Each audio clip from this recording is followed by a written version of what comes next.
এটা হচ্ছে সিনজেন্টা কোম্পানির ভেস্টোরিয়া 20WG। এর উপাদান হচ্ছে টাইফুমেজোপাইরিন। এটা মূলত হচ্ছে কারেন্ট পোকার ঔষধ বা হপার জাতীয় পোকার ঔষধ। এটি সিনজেন্টা কোম্পানি নতুন বের করেছে। তো এটা 15 গ্রামের পাতা, এটার 15 গ্রাম এবং 50 গ্রামের পাতা পাওয়া যায়। এটার ধানের জন্য বাদামি ঘাস ফড়িং অথবা কারেন্ট পোকার জন্য অনুমোদিত মাত্রা 125 গ্রাম হেক্টর প্রতি এবং 16 লিটার পানিতে আপনারা 4 গ্রাম ব্যবহার করবেন। এবং এটিতে নির্দেশনা দেওয়া আছে বালাইনাশকের মাত্রা অতিরিক্ত ব্যবহার মানব স্বাস্থ্য ও পরিবেশের জন্য ক্ষতিকর, সুতরাং এটি এই 4 গ্রামই ব্যবহার করতে হবে 16 লিটার পানিতে।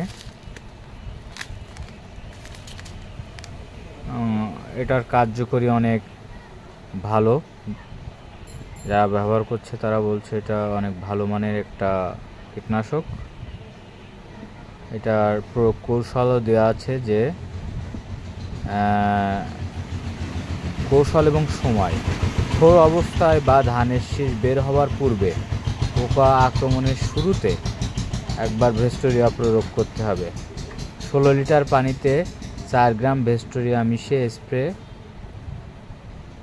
দ্রবণ প্রস্তুত করুন। স্প্রে দ্রবণকে ভালোভাবে ঝাঁকিয়ে দিয়ে 8% জমিতে সমভাবে স্প্রে করুন। আক্রমণের আধিক্য থাকলে 10-15 দিন পরে পুনরায় প্রয়োগ করতে হবে। সকাল ও সন্ধ্যা স্প্রে করার উপযুক্ত সময়। ফসলের নাজুক পরিস্থিতিতে বা ভেজা বা বৃষ্টিপাতের পূর্বে স্প্রে করবেন না। অর্থাৎ এটা সকাল এবং সন্ধ্যার সময় স্প্রে করলে ভালো হবে এবং বৃষ্টি ভেজা অবস্থায় এটা স্প্রে করা যাবে না। আর অবস্থা যদি বেশি খারাপ থাকে তাহলে প্রথমে দিয়ে 10-15 দিন পরে আবার দিতে হবে। এটা 15 গ্রাম পাক এবং এখন এর মূল্য জানাবো। এটার মূল্য সিনজেন্টা নির্ধারণ করেছে 450 টাকা ভেস্টোরিয়া।